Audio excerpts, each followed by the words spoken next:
सबको जय माता दी। आज हम बात करेंगे एक ऐसे व्रत के बारे में, एक चमत्कारी व्रत के बारे में जिसको करते ही यदि आप किराए पे रहते हैं, आपका अपना घर नहीं है तो आपका घर बन जाएगा। यदि आपके ऊपर कर्जा बहुत है तो सारा कर्जा आपका उतर जाएगा। अगर आपके घर में औलाद की कमी है या औलाद की तरक्की नहीं हो रही या घर में कोई भी आपका काम नहीं बन रहा, तो इस चमत्कारी व्रत को करते ही आपके सारे काम बन जाएंगे। क्योंकि भक्ति में बहुत शक्ति होती है। जो लोग माता रानी को दिल से याद करते हैं उनकी सभी मुरादें पूरी होती हैं। तो आज मैं आपको बताऊंगी ये व्रत कैसे किया जाता है, क्या है इसकी विधि और ये किस दिन करना चाहिए। आपने वीडियो बहुत ध्यान से सुननी है और कोई भी पॉइंट स्किप नहीं करना। आपने बिना स्किप किए हुए सारी वीडियो देखनी है। अगर आपको ये वीडियो अच्छी लगती है तो इसे लाइक भी कर देना है, आपने कमेंट भी करना है और कमेंट बॉक्स में आपने जय माता दी लिखना है और इसे ऐसे व्यक्ति के पास शेयर कर देना है जो परेशान हो, जिसका अपना घर ना हो, जिसके यहाँ पे औलाद ना हो। क्योंकि किसी को अच्छी राह पे लाना, किसी को अच्छा मार्ग दिखाना भी एक पुण्य का काम है। तो जो भी आप पुण्य कमाना चाहते हो, इस वीडियो को शेयर करके भी आप पुण्य कमा सकते हो।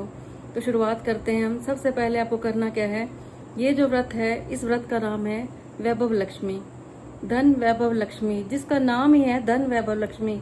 सोचो इस व्रत के करने से आपके पास कितनी लक्ष्मी आएगी, कितना धन आएगा। तो आपने ये व्रत करना कैसे है, सबसे पहले तो मैं आपको ये बोलूंगी, ये व्रत आपको शुक्रवार के दिन करना है। शुक्रवार के दिन दो व्रत होते हैं, एक होता है धन वैभव लक्ष्मी का व्रत और एक होता है संतोषी माता का व्रत। और जिसने इस व्रत को किया हो पहले, वो भी कमेंट बॉक्स में जरूर लिखना कि आपकी मुरादें पूरी हुई थी या नहीं हुई थी। क्योंकि मेरा तो ये 100% विश्वास है।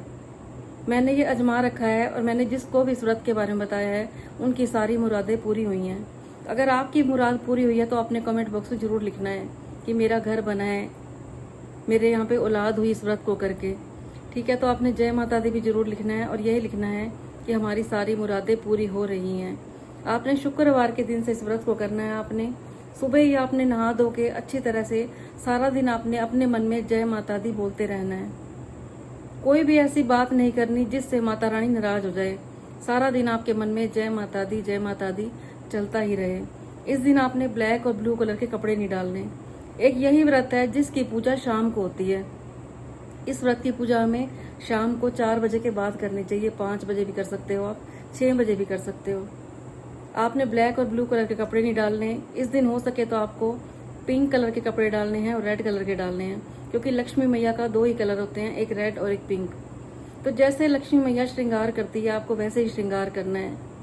इस दिन आपको अच्छी तरह से तैयार होना है। मन वचन कर्म से आपको पवित्रता धारण करनी है।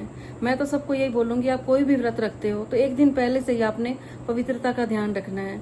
क्योंकि कोई भी देवी देवताओं, उनको पवित्रता बड़ी पसंद होती है, उनको सच्चाई सफाई बड़ी पसंद होती है। अपने मन की भी सफाई कीजिए, अपने तन की भी सफाई कीजिए, अपने घर की भी सफाई कीजिए। आपको सुबह ही नहा धो के तैयार हो जाना है और शाम को आपने रेड या पिंक कलर के आपने कपड़े डालने हैं। आप येलो कलर के कपड़े भी डाल सकते हो। फिर आपको एक लकड़ी की चौकी लेनी है। लकड़ी की चौकी के ऊपर आपने लाल रंग का कपड़ा बिछाना है। ये आप माता रानी के आसन की तैयारी कर रहे हो। आपको हर शुक्रवार को ऐसे ही करना है। लाल रंग का कपड़ा बिछाना है आपने। उसके ऊपर आपने एक तांबे का लोटा गंगा जल और पानी मिला के रखना है। उसके ऊपर आपने एक कटोरी चावल की रखनी है और कटोरी चावलों के अंदर आपने एक सोने की चीज डालनी है। आप अपनी सोने की अंगूठी भी डाल सकते हो, जो भी आपके पास गोल्ड का हो। अगर आपके पास गोल्ड का नहीं है तो आप चांदी का सिक्का भी रख सकते हो। जरूरी नहीं है कि माता रानी सोने से ही खुश होती है। आप ये व्रत रखोगे तो माता रानी की ऐसी कृपा होगी कि आपके पास सोना ही सोना हो जाएगा, आपके पास धन ही धन हो जाएगा, आपके पास किसी चीज की कमी नहीं रहेगी। तो आपने जो अंगूठी या कुछ भी आप रखोगे तो धो के रखना है, आपने ऐसे नहीं रख देना। फिर आपने क्या करना है, आपने लक्ष्मी मैया की तस्वीर रखनी है। जब भी आप लक्ष्मी मैया की तस्वीर रखते हो, आपको बैठी हुई लक्ष्मी की तस्वीर रखनी है। ऐसे ही आप दिवाली पे पूजन करते हो तब भी आपको बैठी हुई लक्ष्मी माता की तस्वीर रखनी है। कभी भी आपने खड़ी हुई लक्ष्मी नहीं रखनी। फिर आपने सच्चे मन से धन वैभव लक्ष्मी की पुस्तिका आती है, उससे आपने कथा करनी है। और कथा करने के बाद आपने माता रानी को खीर का भोग लगाना है। क्योंकि लक्ष्मी को खीर बहुत पसंद होती है। आप वहाँ पे अनार भी रख सकते हो, जो जो लक्ष्मी मैया को पसंद होता है। लक्ष्मी मैया को फूल पसंद होते हैं। आप शुक्रवार के दिन फूल लेके आइए, गुलाब के फूल, वो मैया रानी के आगे रखिए। सच्ची श्रद्धा से आपने हाथ जोड़ के जो भी आपकी इच्छा हो, जिस लिए आपने व्रत रखा है, मैया रानी को आपने अरदास लगानी है। एक काम और करना है आपने, जब आप खीर का भोग बना देते हो फिर आपने पहले भोग लगाना है, फिर आपने घर में सब ने मिल के बैठ के खाना है। अगर किसी ने व्रत नहीं भी रखा हुआ तो भी आप लोग शुक्रवार के दिन खीर बनाइए, माता रानी को भोग लगाइए और सबको खिलाइए। एक यही वैभव लक्ष्मी का व्रत है जिससे आप सारी मुरादें पूरी कर सकते हो, क्योंकि माता रानी सबकी मुरादें पूरी करती है।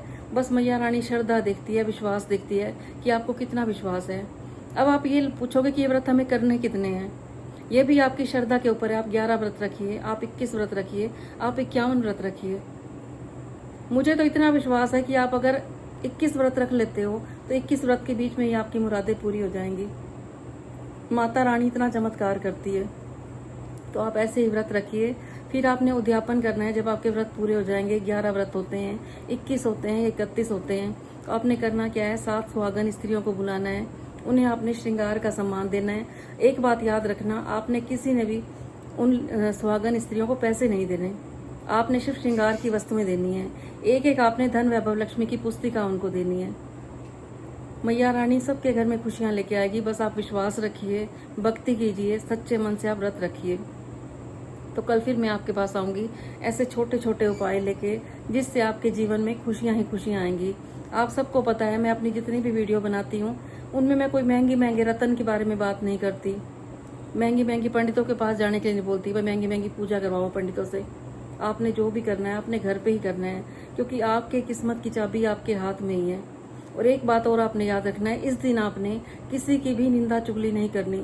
स्पेशल तौर पे कथा में लिखा हुआ है कि इस दिन आपने किसी की भी निंदा चुगली नहीं करनी। मैं तो ये बोलूंगी, आपको कभी भी किसी की निंदा चुगली नहीं करनी, क्योंकि जब आप किसी की निंदा चुगली करते हो तो आप अपने ग्रह खराब कर लेते हो।